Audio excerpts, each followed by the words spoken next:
ഇപ്പോൾ നാം ശ്രമിച്ചുകൊണ്ടിരിക്കുന്നത് മോർണിംഗ് വോയിസ് എന്ന ആത്മീയ ശുശ്രൂഷയാണ്. ഇന്ന് ആരാത്മകമായ ചിന്ത പങ്കുവയ്ക്കുന്നത് കർത്താവിൻ്റെ ദാസൻ ഡേവിഡ് പി ഐസക്, ഗുജറാത്ത്.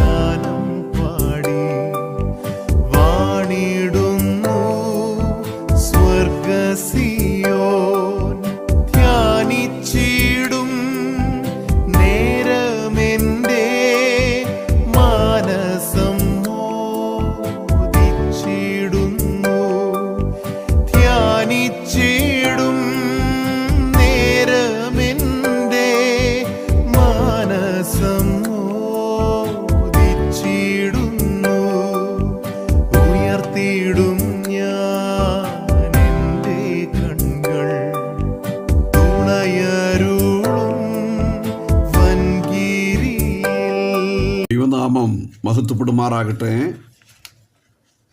ഈ പ്രഭാതത്തിൽ മോർണിംഗ് വോയിസിലൂടെ ഞങ്ങളെ ശ്രദ്ധിക്കുന്ന ഞങ്ങളുടെ എല്ലാ മാന്യ ശ്രോതാക്കൾക്കും കർത്താവും രക്ഷിതാവുമായ ക്രിസ്തുയേശുവിന്റെ വിലയേറിയ നാമത്തിൽ പ്രഭാത വന്ദനം അറിയിക്കുകയാണ്. ലോകത്തിൻ്റെ വിവിധ ഭാഗങ്ങളുള്ള ദൈവജനം കർത്താവിനെ ഓർക്കുകയും ഓർത്ത് ആരാധിക്കുകയും ചെയ്യുന്ന ഈ വിശുദ്ധ ദിവസത്തിൻ്റെ പ്രഭാതത്തിൽ നിങ്ങളോട് ചേർന്ന ഒരു ചെറിയ ചിന്ത പങ്കുവയ്ക്കുവാനായിട്ട് കർത്താവിൽ ആഗ്രഹിക്കുകയാണ്. അതിനാധാരമായി സങ്കീർത്തനങ്ങൾ 31:12 വാക്യം. അതിപ്രകാരമാണ്: ഞാനൊരു ഉടഞ്ഞ പാത്രം പോലെ ആയിരിക്കുന്നു എന്നാണ് സങ്കീർത്തനക്കാരൻ രേഖപ്പെടുത്തിയിരിക്കുന്നത്. സങ്കീർത്തനക്കാരൻ വളരെ ഹൃദയഭാരത്തോടും ദുഃഖത്തോടും ഓർപ്പിക്കുന്ന പദമത്രേ മുകളിലെ പ്രസ്താവ്യം. കാരണം ചുറ്റും ഭീതി എന്ന ശ്രുതി കേൾക്കുന്നു എന്നാണ് താഴെ വായിക്കുന്നത്. ഇവിടെ ചിലർ ഈ എഴുത്തുകാരനായ ദാവീദിനെ ഭീതിപ്പെടുത്തുന്നു, ചിലർ തന്നെ ശപിക്കുന്നു. ഇവിടെ ഒരു നല്ല മനുഷ്യനോട് കാണിക്കുന്ന ആ മനുഷ്യ സ്വഭാവത്തിൻ്റെ ചിത്രവും നമുക്ക് തരുന്നുണ്ട്. ഉടഞ്ഞ പല വസ്തുക്കൾക്കും അതിൻ്റെ കഥകൾ പറയുവാൻ കാണും. എന്നാൽ ഈ പാത്രങ്ങൾ കർത്താവിന് വേണ്ടി ഉടയ്ക്കുമ്പോൾ അത് എത്ര അനുഗ്രഹിക്കപ്പെട്ടതായ കാര്യമായിട്ട് മാറുന്നു എന്നുള്ളതാണ് ഈ ദിവസം, ഈ രാവിലെ നാം ചിന്തിക്കുവാനായിട്ട് ആഗ്രഹിക്കുന്നത്. മനുഷ്യവീക്ഷണത്തിൽ ഉടഞ്ഞ പാത്രത്തിന് വിലയില്ല. എന്നാൽ ദൈവത്തിനായി സമർപ്പിക്കുമ്പോൾ അതിന് വിലയുണ്ട്. ക്രിസ്തീയ ജീവിതത്തിൻ്റെ മർമ്മപ്രധാനമായ ചില ദർശനങ്ങൾ ഇതിനോടുള്ള ബന്ധത്തിൽ ചില ചിന്തകൾ നിങ്ങളോടൊത്ത് ചിന്തിക്കാമെന്ന് കർത്താവിൽ ആഗ്രഹിക്കുകയാണ്. മർക്കോസിന്റെ സുവിശേഷം 14-ാം അധ്യായത്തിൽ ഒരു സ്ത്രീ പെസഹയ്ക്ക് 2 ദിവസം മുമ്പ് യേശുക്രിസ്തുവിന് തൈലാഭിഷേകം നടത്താനായിട്ട് വരുന്നത് നമുക്ക് കാണാനായിട്ട് കഴിയും. അതുപോലെ തന്നെ കുഷ്ഠരോഗിയായ ശിമോന്റെ വീട്ടിൽ വന്നു. യഹൂദന്മാരുടെ ഇടയിൽ പ്രാധാന്യമില്ലാത്ത ഒരു സ്ത്രീ ആയിരുന്നുവെങ്കിലും ജനരോക്ഷത്തെ അവഗണിച്ച് തനിക്കുണ്ടായിരുന്ന മുഴുവൻ ധനവും ശേഖരിച്ച് വിലയേറിയ സ്വച്ഛ ജഡമാംസ തൈലവുമായിട്ടാണ് വന്നത്. ഇവിടെ നമ്മൾ വായിക്കുന്നത് ആ തൈലം നിറഞ്ഞത് ആ പാത്രം കർത്താവിൻ്റെ സന്നിധിയിൽ പൊട്ടിക്കുവാനായിട്ടിടയായി തീർന്നു. അങ്ങനെ കർത്താവിൻ്റെ സന്നിധിയിൽ ആ പാത്രം പൊട്ടിച്ച് കർത്താവിനെ ആരാധിച്ചപ്പോൾ അതിൻ്റെ സൗരഭ്യം എത്രമാത്രം വലിയതായിരുന്നു എന്നുള്ളതാണ് നാം ചിന്തിക്കുന്നത്. മർക്കോസിന്റെ സുവിശേഷം 14-ാം അധ്യായത്തിൽ 1 മുതൽ 11 വരെയുള്ള വാക്യത്തിൽ 1ഉം 2ഉം വാക്യങ്ങളും അവസാനത്തെ 2 വാക്യങ്ങളും പഠിച്ചാൽ 2 ദുഷിച്ച കാര്യങ്ങൾ ചെയ്യുന്ന വ്യക്തികളുടെ മധ്യത്തിൽ ഒരു നല്ല കാര്യം ചെയ്യുന്ന ഒരു സ്ത്രീ രത്നത്തെ കാണാൻ സാധിക്കും. അവളുടെ സ്നേഹം, അവളുടെ ഭക്തി, കർത്താവിനോടുള്ള അവളുടെ മനോഭാവം അത് എടുത്തു പറയേണ്ടതായിട്ടുണ്ട്. ഇവിടെ ഒന്നാമതായിട്ട് നമ്മൾ ചിന്തിക്കുന്നത് പെസഹായ്ക്ക് 2 ദിവസം മുൻപ് എന്നാണ്. അതായത് പെസഹ ഇസ്രായേലിനെ സംബന്ധിച്ച് വിടുതലിൻ്റെ ഓർമ്മ നൽകുന്നതാണ്. കഴിഞ്ഞ 430 വർഷം അടിമകളായിരുന്നുവെന്നും പെസഹ കുഞ്ഞാടിൻ്റെ രക്തത്താൽ വിടുതൽ ലഭിച്ചു എന്നുള്ള ഓർമ്മ, ആയതുപോലെ കർത്താവ് മറിയയുടെ അനേക പാപങ്ങൾ മോചിച്ചതിൻ്റെ ഓർമ്മ പങ്കിടുവാൻ നേരത്തെ തന്നെ തൈലം വാങ്ങി വെച്ചു. വിശ്വാസികൾ മറിയയിൽ നിന്നും ഒരു യാഥാർത്ഥ്യം മനസ്സിലാക്കണം. ആത്മീയ കാര്യങ്ങളിൽ ഒരു പ്ലാനിങ് അല്ലെങ്കിൽ ഒരു ഒരുക്കമുണ്ടായിരിക്കണം.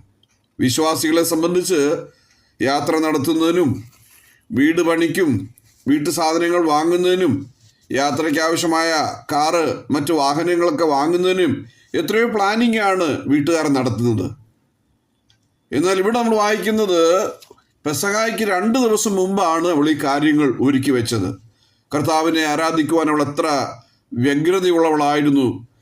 ഇവിടെ ആത്മീയ കാര്യത്തിനോ ആകയാൽ നമുക്ക് എന്ത് ചെയ്യാം, ഈ മറിയയെ പോലെ ഒരു ഒരുക്കത്തോടെ കർത്താവിനെ ആരാധിക്കാം.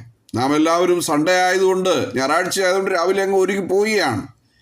എന്നാൽ അവിടുത്തെ ഒരു വിഷയം, അവൾ 2 ദിവസം മുമ്പ്, പെസഹയ്ക്ക് 2 ദിവസം മുമ്പ് അത് ഒരുക്കി വെച്ചു എന്നുള്ളതാണ്. ഏതാണ്ട് 300 വെള്ളിക്കാശ് മുടക്കിയാണ് തൈലം വാങ്ങി കർത്താവിന് അഭിഷേകം നടത്തിയത്. ഒരു വർഷത്തെ ശമ്പളം മുഴുവനും കർത്താവിന് എന്ത് ചെയ്തു, അവൾ ഒരുക്കി കൊടുക്കുകയാണ്. അവൾ വന്നത് ചില വിലയേറിയതും കൊണ്ടാണ് വന്നത്. ദാവീദ് ദൈവത്തിനായി ഒരു യാഗപീഠം പണിയാനായിട്ട് ഒർണാൻ്റെ നിലം 600 ശേക്കൽ പൊന്ന് ഒർണാന് കൊടുത്തതായിട്ട് നമ്മൾ വായിക്കുന്നുണ്ട്. 5 കിലോ സ്വർണ്ണമാണ്. 1 ദിനവൃത്താന്തം 21 24 വാക്യം പഠിച്ചാൽ മനസ്സിലാക്കാൻ കഴിയും. അത് തൂക്കി കൊടുത്തു എന്ന് വായിക്കുന്നു. നാം ദൈവത്തിന് വിലയുള്ളത് കൊടുക്കുന്നുണ്ടോ? അവൾ കർത്താവിനെ വളരെ പ്രഷ്യസ് ആയിരിക്കുന്ന വിലയേറിയ തൈലം കൊണ്ടുവന്നാണ് കൊടുത്തത്. അവൾ കർത്താവിനെ വളരെ സൗരഭ്യമുള്ള തൈലമാണ് കർത്താവിനെ ആരാധിക്കുവാനായിട്ട് കൊണ്ടുവന്നത്. എന്ന് പറഞ്ഞാൽ പൊള്യൂട്ടഡ് ആയിരിക്കുന്ന, ദുഷിച്ച, ദുർഗന്ധമുണ്ടാക്കുന്ന അങ്ങനെയുള്ള എണ്ണയുമായിട്ട് തൈലവുമായിട്ടല്ല വന്നതിൻ്റെ അർത്ഥം. കാരണം അവളുടെ കർത്താവ് ക്രൂശിൽ അവൾക്കായി നൽകിയത് വിലയേറിയ രക്തമാണെന്നും ലോകത്തിൽ മറ്റാർക്കും ചെയ്യാൻ കഴിയാത്ത, തരാൻ കഴിയാത്ത പാപമോചനം അവൾക്ക് ലഭിച്ചു എന്നും അനേക പാപങ്ങൾ മായ്ച്ചു തന്ന കർത്താവിനെ അവൾ എന്ത് ചെയ്തു, വിലമതിച്ചു. സർവ്വലോകത്തെക്കാളും വിലയേറിയവനാണ് എന്നാണ് ഈ മറിയയ്ക്ക് മനസ്സിലാക്കാൻ കഴിയുന്നത്. ശൂന്യംകാരത്തി തന്നെയല്ല പറയുന്നത്, എൻ്റെ പ്രിയൻ മറ്റു പ്രിയന്മാരെക്കാൾ എത്ര ശ്രേഷ്ഠതയുള്ളവനാണ്, അവൻ 10,000-ങ്ങളെക്കാൾ അതിശ്രേഷ്ഠനാണെന്ന് വായിക്കുന്നു. അതുകൊണ്ട് ഈ അതിശ്രേഷ്ഠനായിരിക്കുന്ന കർത്താവിൻ്റെ മുമ്പാകെ കർത്താവിന് വേണ്ടി ഏറ്റവും വിലയുള്ളതായ തൈലവുമായിട്ടാണ് വന്നത് എന്ന് നമുക്ക് മനസ്സിലാക്കാൻ കഴിയും. ഇവിടെ പാത്രങ്ങൾ ഉടച്ച് എന്ത് ചെയ്തു, കർത്താവിനെ ആരാധിക്കുകയാണ്. വിലയേറിയ ഭരണിക്കകത്താണ് ഈ തൈലം കൊണ്ടുവന്നത്. ആ തൈലം മറിയ കർത്താവിൻ്റെ കാൽക്കൽ കൊണ്ടുവന്നു എന്ന് നമ്മൾ വായിക്കുന്നുണ്ട്. പ്രിയപ്പെട്ടവരെ, ഈ രാവിലെ നാം കർത്താവിനെ ആരാധിക്കാൻ വരുമ്പോൾ വിലയേറിയ തൈലമായിട്ടാണ് മറിയ വന്നതുപോലെ നമുക്കും വിലയേറിയതായ വസ്തുക്കളുമായിട്ട് വന്ന് കർത്താവിനെ ആരാധിക്കേണ്ടതുണ്ട്. ന്യായാധിപന്മാരുടെ പുസ്തകം പഠിക്കുമ്പോൾ അവിടെ നമ്മൾക്ക് കാണാൻ കഴിയുന്നത് 300 പേരുമായിട്ടാണ് ഈ മിഥ്യാന്യ പാളയത്തിലേക്ക് വന്നത്. ആ സമയത്ത് 300 പേരുടെയും പാത്രത്തിൽ കുടങ്ങളിൽ ഓരോ പന്തവും ഉണ്ടായിരുന്നു. അതിൻ്റെ ഉള്ളിൽ ഓരോ കാഹളവും ഓരോ പന്തവും വെച്ച് ഒളിപ്പിച്ചിരുന്നു. 2 പേരും കുടങ്ങൾ ഉടച്ചു എന്നാണ് വായിക്കുന്നത്. അതായത് ഈ മറിയയും പാത്രം ഉടച്ചു, ഈ ഗിദെയോനും പാത്രം ഉടച്ചു. സ്വയത്തെ ഉടയ്ക്കുവാനും യജമാൻ്റെ ആവശ്യത്തിന് വേണ്ടി ശുശ്രൂഷിക്കപ്പെടുവാനും അവർ തയ്യാറായി. അങ്ങനെ പുതിയ നിയമത്തിൽ പാത്രം ഉടച്ചത് ആരാധന ചിത്രമാണെങ്കിൽ പഴയ നിയമത്തിലെ പാത്രം ഉടച്ചത് യുദ്ധത്തിൻ്റെ ചിത്രവുമായിട്ട് വിശ്വാസികൾ മനസ്സിലാക്കി പഠിക്കണം. കർത്താവിനെ ആരാധിക്കുന്നവർ രാജകീയ പുരോഹിത വർഗമാകിയാൽ നമുക്ക് യുദ്ധമുണ്ട്. ആകിയാൽ നാം യോദ്ധാക്കളാണെന്നുള്ള കാര്യം മറന്നു പോകരുത്. കർത്താവിനെ ആരാധിക്കുന്നവർ, ആരാധിക്കുന്ന ദൈവജനം, അതോടൊപ്പം തന്നെ നമുക്കൊരു ആത്മീയ യുദ്ധമുണ്ടെന്നും അതിനെ അതിജീവിക്കുവാൻ കർത്താവ് നമുക്ക് കൃപ നൽകട്ടെ. ഗിദെയോൻ പാത്രമുടച്ച് ദൈവത്തെ മഹത്വപ്പെടുത്തി ശത്രുവിനെ കീഴ്പ്പെടുത്തിയതുപോലെ നമുക്കും കീഴ്പ്പെടുത്തുവാൻ കർത്താവ് കൃപ ചെയ്യട്ടെ. സ്ത്രീ പാത്രമുടച്ചു, ആ സൗരഭ്യം കൊണ്ട് വീട് നിറഞ്ഞു. കർത്താവ് മഹത്വപ്പെടുവാനും കർത്താവിനെ ആരാധിപ്പാനും ഇടയായി. നമുക്ക് വിലയേറിയത് കർത്താവിന് കൊടുക്കാം.